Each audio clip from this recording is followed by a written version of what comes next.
الشيطان اللعين الرجيم وبفضله بسم الله الرحمن الرحيم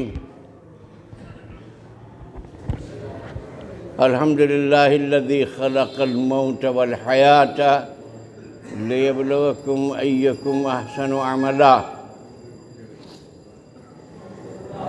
ثم الصلاة والسلام والتحية والإكرام على البشير النذير والسراج المنير سيدنا ومولانا ومقتدانا أبي القاسم محمد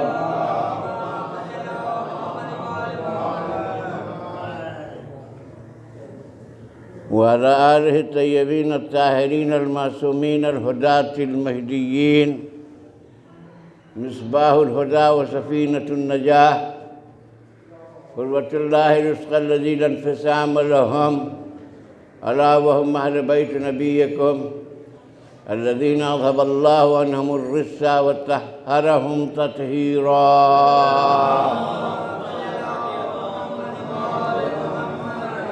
لا سيما على بقية الله الذي بقيت الدنيا ببقائه ورزق الورى بجوده واللعنة الدائمة الباقية على أعدائهم أعداء الله من أول عداوتهم إلى لقاء يوم الله وبعد فقد قال سبحانه تبارك وتعالى وقوله الحق بسم الله الرحمن الرحيم كل نفس ذائقة الموت صلوات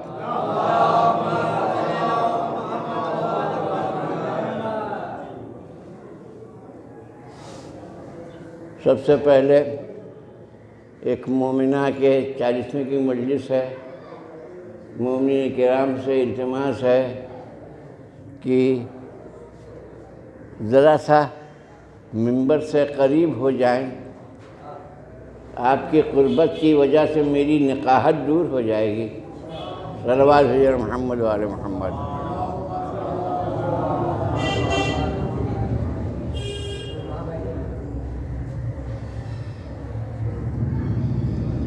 ایک مرتبہ سورہ حمد 3 مرتبہ سورہ توحید پڑھ کر مرحومہ مغفورہ عزت جہاں زوجہ جناب سید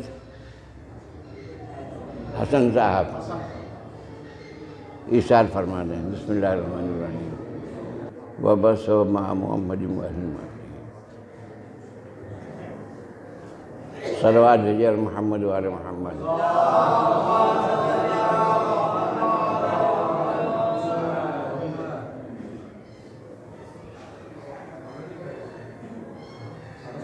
جو شے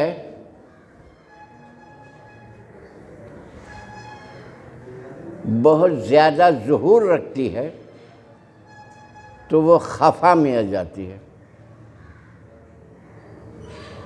جتنا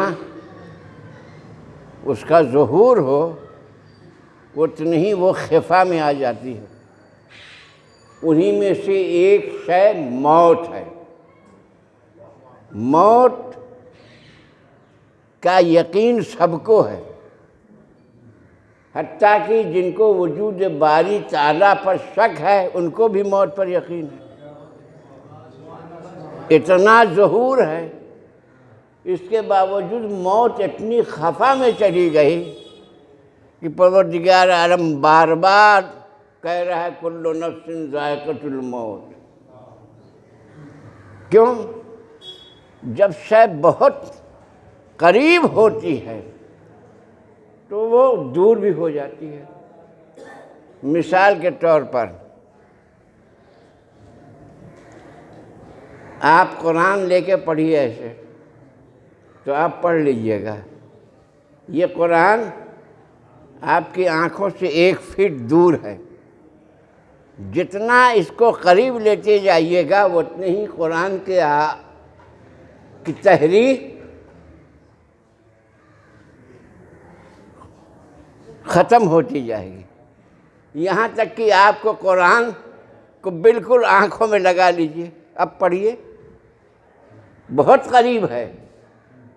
بہت قریب ہے، اس سے زیادہ قریب نہیں ہو سکتا، لیکن اب آپ کو قرآن سمجھ میں نہیں آ رہا ہے۔ تو اسی طریقے سے اظہر موجودات واجب الوجود ہے، اظہر موجودات واجب الوجود ہے، اور چونکہ بہت اظہر میں آ گیا لہذا وہ نگاہوں سے اوجھل ہو گیا۔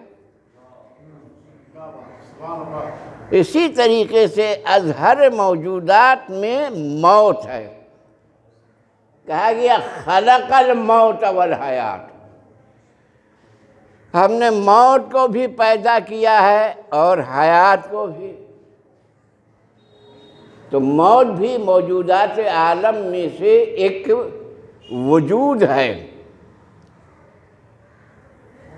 ہر انسان کو وادی موت سے گزرنا ہے، اس میں کسی کے لیے استثناء نہیں ہے، یہاں تک کہ حضور سرور کائنات صلی اللہ علیہ وآلہ وسلم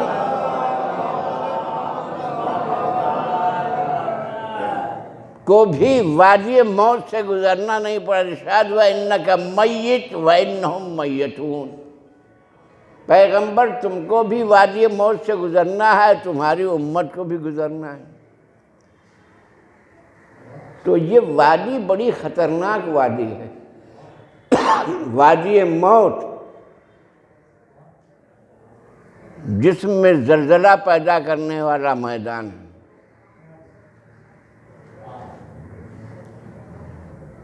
فلاسفہ اسلام نے جب موت کا نقشہ کھینچا ہے تو موت کیسی ہوتی ہے، تو فرماتے ہیں کہ اس جسم مادی سے روح نکلتی ہے تو جسم کو کتنی تکلیف ہوتی ہے، اس کی مثال ایسے ہی ہے جیسے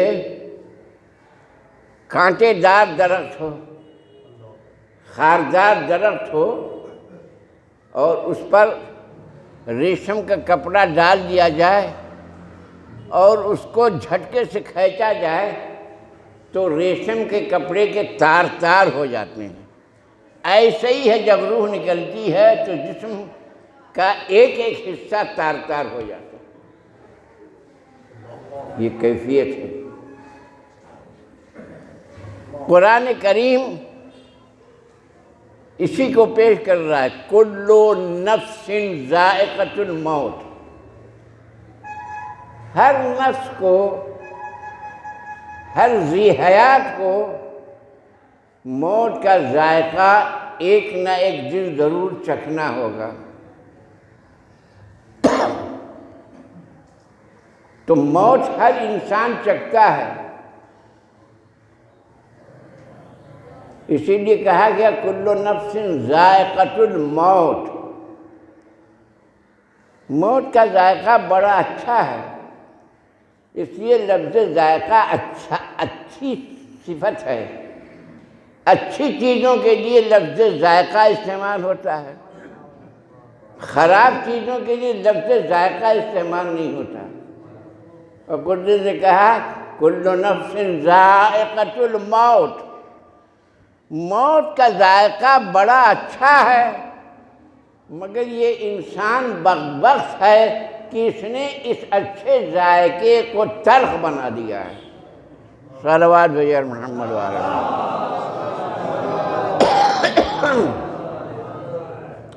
فی حد ذاتہ،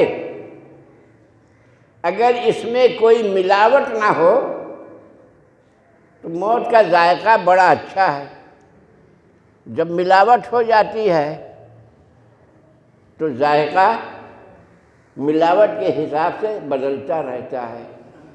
اب موت میں آپ نے کتنی معصیت کی ملاوٹ ڈالی ہے، اسی حساب سے موت کا ذائقہ سخت ہوگا، کڑوا ہوگا، تلخ ہوگا۔ اچھا، یہ دنیا جو ہے یہ تحقیقات کی بنیاد پر کوئی نتیجہ پیدا کرتی ہے۔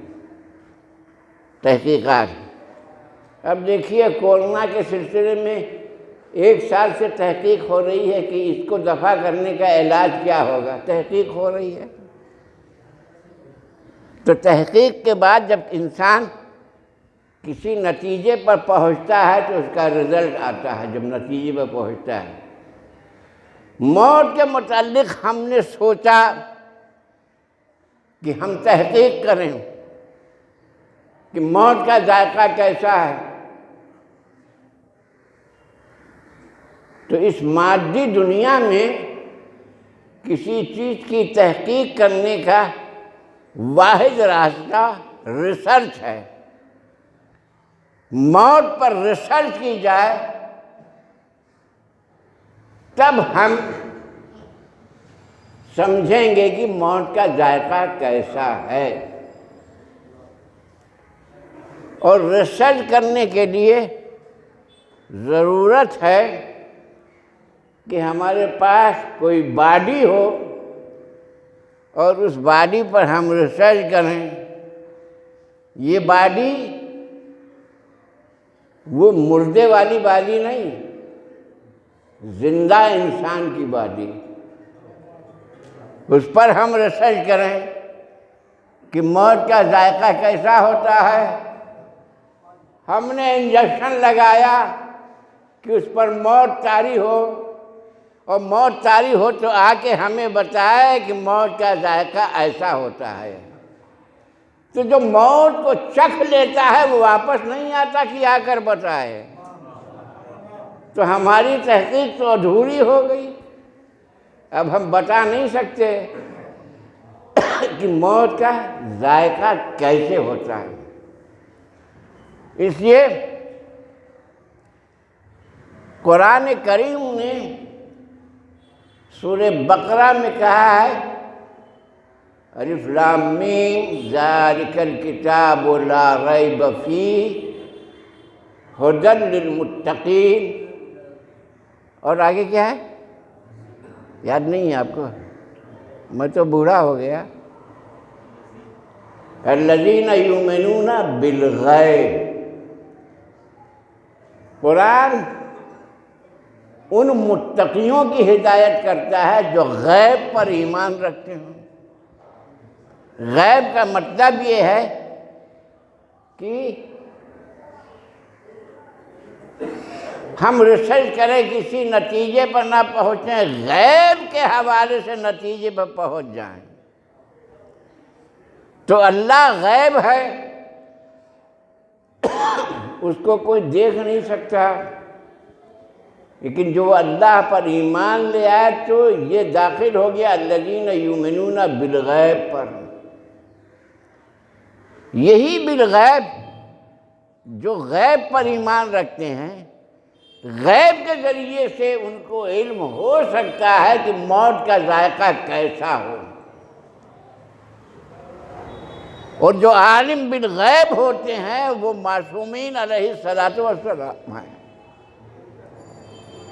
لہذا روایات معصومین علیہ السلام سے ہمیں ملتا ہے کوئی فلسفی، کوئی ڈاکٹر موت کا ذائقہ معین نہیں کر سکتا، مگر ائمہ معصومین نے فرمایا ہے اپنے بچوں سے سوال کر کے یا بنیا کیف عندک الموت۔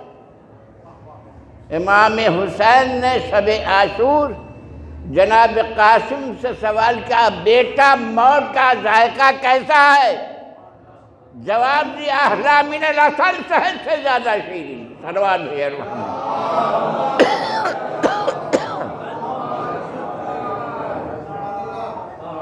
ایک اور درود بھیجیں۔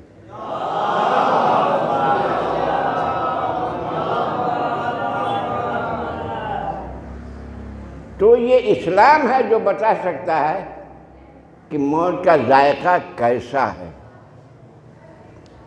یہی اسلام جب اپنوں کا تذکرہ کرتا ہے تو اپنے جواب دیتے ہیں احلی من العسل، شہد سے زیادہ شیریں۔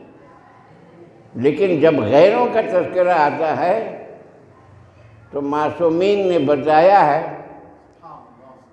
کہ جب ہمارے دشمن کے جسم سے روح نکلتی ہے تو ایسا ہی ہوتا ہے کہ جیسے زندہ انسان کو کینچی سے کاٹا جائے تو ایک ایک رگ کے کٹنے پر وہ چیختا ہے، ایسے ہی ہمارا دشمن جب دنیا سے جاتا ہے، وعلیکم السلام، تو اسے تکلیف ہوتی ہے۔ منطقی اعتبار سے دو حال سے خالی نہیں، منطقی اعتبار سے دو دو چار ہوتا ہے یا تین ہوتا ہے؟ دو دو چار ہوگا، اس کو کہتے ہیں منطق، لاجک۔ اس کا مذہب سے کوئی تعلق نہیں ہے، اس کا ہر صاحبان عقل سے تعلق ہے۔ کسی مذہب و ملت کا ہو تو دو دو چار ہوتا ہے، پانچ نہیں ہوتا، تین نہیں ہوتا۔ اب کوئی حد درمی میں کہے تو حد درمی والے سے تو مباہلہ کیا جاتا ہے، اس سے بحث نہیں کی جاتی۔ تو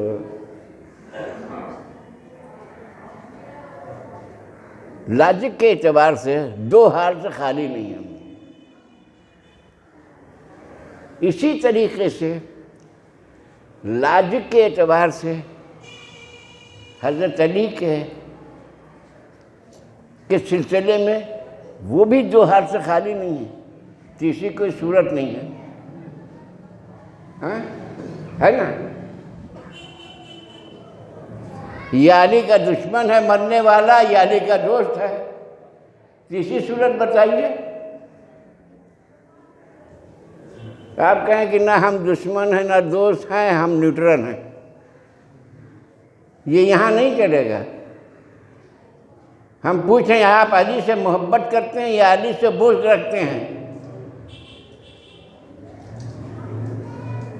دو حال سے خالی نہیں ہے۔ اسی طریقے سے موت کا ذائقہ دو حال سے خالی نہیں ہے۔ اگر آپ تجزیہ کیجئے، یا موت بہت کڑوی ہے یا موت میٹھی ہے، کسی سے شک نہیں ہے نا۔ یا موت میٹھی ہو یا کڑوی، دونوں کی میں مثال دوں گا، ایک سلوار بھیجا محمد والے۔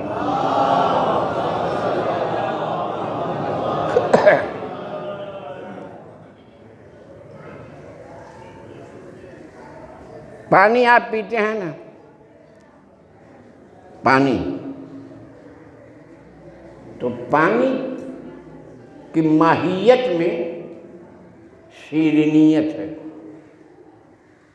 پانی فی حد ذات شیرین ہوتا ہے، اس کی ماہیت میں، اس کی حقیقت میں شیرینیت ہوتی ہے۔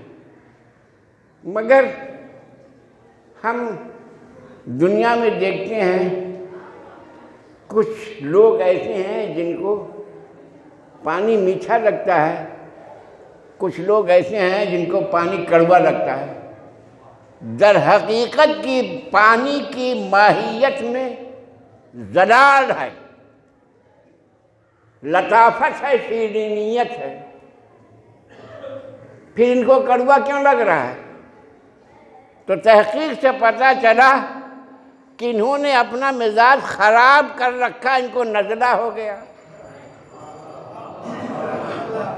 تو نزلے والے کو حقیقت نہیں معلوم ہوگی، اس کو میٹھی چیز بھی کڑوی لگتی ہے۔ صلوات بھیجا محمد والے۔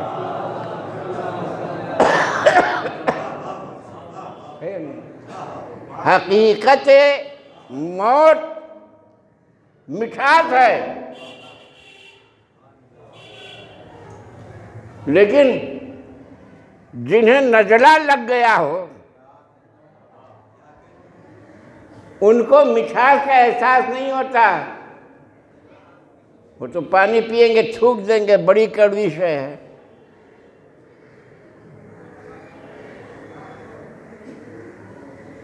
تو حقیقت ہے آب لطافت ہے، برودت ہے، شیرینیت ہے۔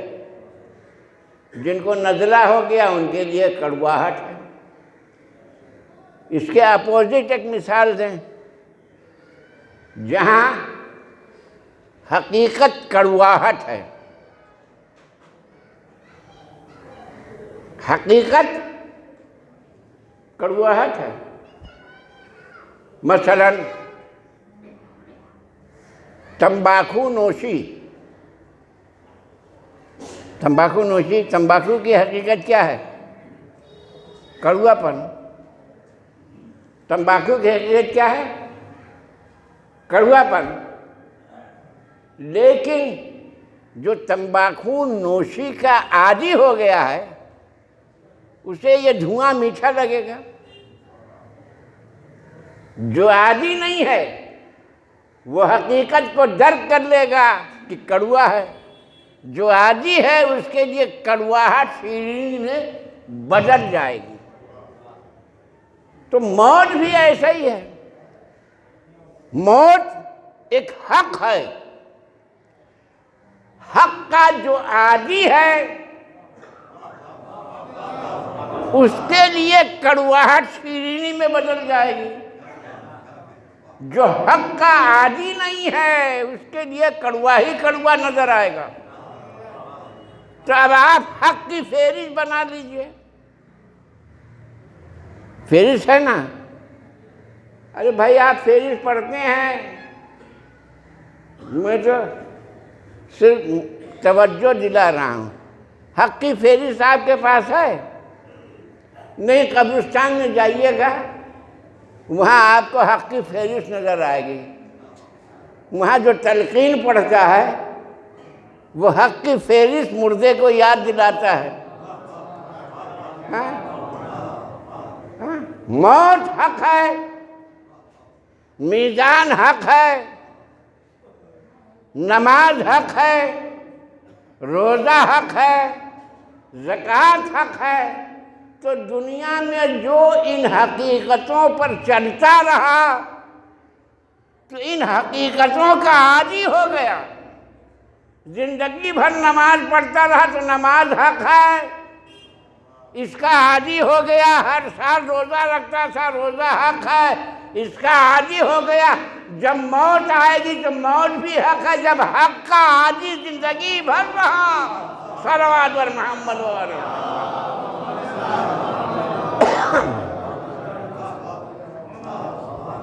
تو جو عادی ہیں حقیقتوں پر چلنے والے، ان کے لیے ہر تلخ شیرین ہو جائے گا، اس لیے کہ وہ عادی ہیں۔ الحق مرٌ، عربی کا مقولہ ہے، حق جو ہے بہت تلخ ہوتا ہے، حق بہت تلخ ہوتا ہے۔ اس لیے حق پر چلنے والے بہت کم ملیں گے۔ امام حسین کے لشکر میں جب مکے سے چلے تھے تو ہزاروں تھے، ہزاروں تھے، اور جب امام نے خطبہ شروع کیا ہے کہ تم لوگ میرے ساتھ جو چل رہے ہو تو میرا ساتھ دینے میں تمہیں قتل کیا جائے گا، تو لوگوں نے ساتھ چھوڑنا شروع کر دیا، لوگوں نے ساتھ چھوڑنا شروع کر دیا۔ ورنہ آپ تاریخ پڑھیے تو 1000 سے زیادہ لوگ تھے جو امام کے ساتھ تھے، لیکن چھوٹے چھوٹے جب شب عاشور آئے تو صرف 72 رہ گئے۔ موت کے لیے کوئی تیار نہیں ہوتا۔ موت ایک ایسی حقیقت ہے، جبکہ سب کو یقین ہے ایک نہ ایک دن مرنا ہے، مگر پھر بھی مرنے کے لیے انسان تیار نہیں ہوتا۔ مرنے کے لیے کون تیار ہوتا ہے؟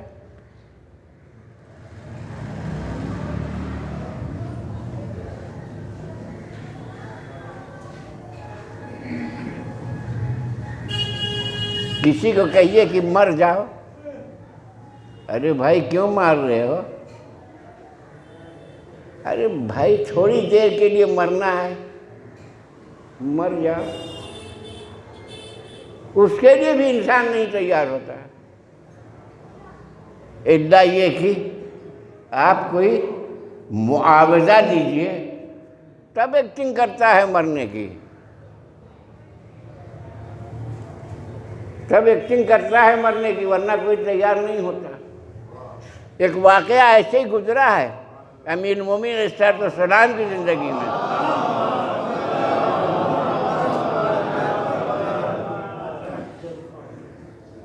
دشمنان علی نے یہ طے کیا کہ یہ جو علی علیہ السلام کہتے ہیں میں غیب کا علم رکھتا ہوں، ہر چیز جانتا ہوں، آج ہم لوگ یہ فاش کریں گے کہ علی کو غیب کا علم نہیں ہوتا۔ یہ کیسے فاش ہو؟ تو ایک سازش کی گئی، اور آپ سمجھیے جب سازش میں حکومت بھی شامل ہو تو کتنی پائیدار سازش ہوگی۔ توجہ ہے نا؟ حکومت وقت بھی سازش میں شریک ہو، تو سازش کی گئی۔ تو یہ طے پایا کسی کو مردہ بنا کر حضرت علی سے کہا جائے کہ اس کی نماز جنازہ پڑھا دو، اور جب حضرت علی نماز جنازہ پڑھ لیں تو ہم اس سے کہیں گے اٹھ جا، یہ اٹھے گا تو ہم کہیں گے کہ آپ نے زندہ کی نماز جنازہ پڑھا دی۔ یہاں ثابت ہو جائے گا کہ علی علیہ السلام کو غیب کا علم نہیں ہوتا۔ تو اب مردہ آئے کہاں سے؟ تو ایک جوان تھا جس کا اسکرو تھوڑا سا ڈھیلا تھا، اس کو پکڑ لائے کہ تم مردہ بننے کی ایکٹنگ کرنا۔ وہ تیار ہو گیا، لے کے جانے لگے تو اس کی ماں کو خبر ہوئی، کہاں لے جا رہے ہو میرے بیٹے کو؟ کہا یہ مردہ بننے کی ایکٹنگ کرے گا۔ کہا تمہیں شرم نہیں آتی، میرے بیٹے کو پکڑ لیا؟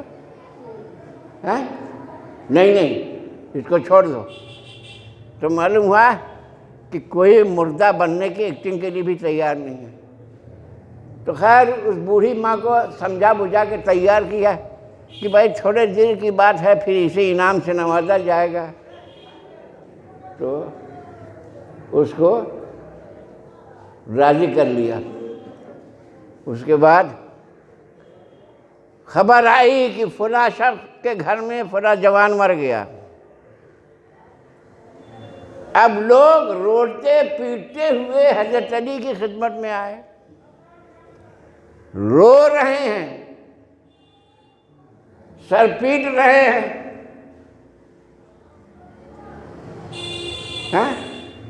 کس کے لیے؟ جو مرا نہیں ہے، مرا کہہ کر پیٹ رہے ہیں۔ یعنی جو مرا نہیں ہے اس کو مرا تصور کر کے رویا جائے تو جائز ہے۔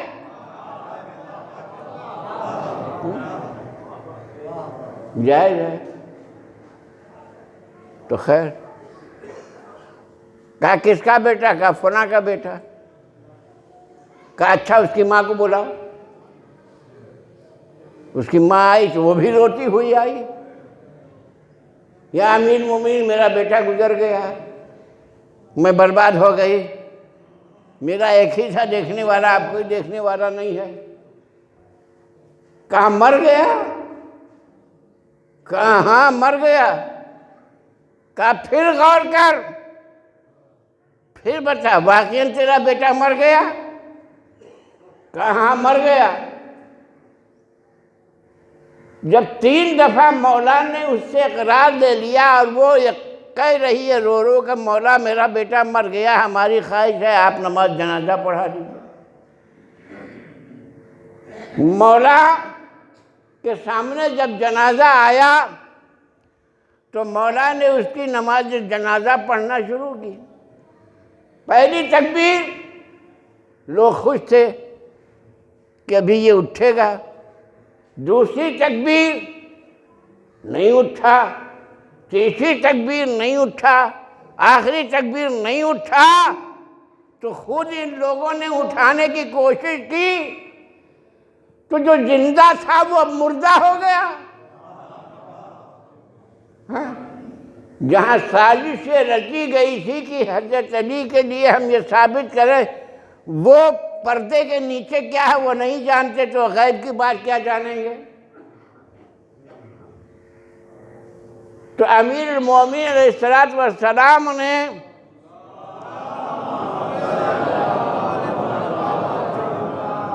اس کی ماں سے پوچھا، اس کی ماں نے تڑپ کے کہا کہ مر گیا ہے، تو امیر المومنین زندہ کی نماز جنازہ نہیں پڑھائیں گے۔ جب ماں نے اقرار کیا اور امیر المومنین کھڑے ہو گئے تو جو زندہ تھا وہ مردہ ہو گیا۔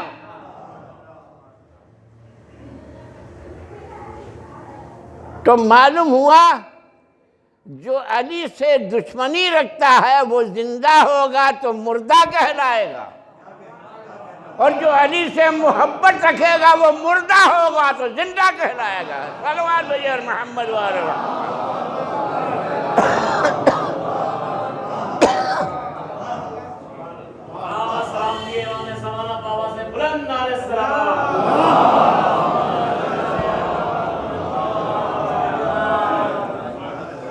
ایک اور سلوات بھیجیں۔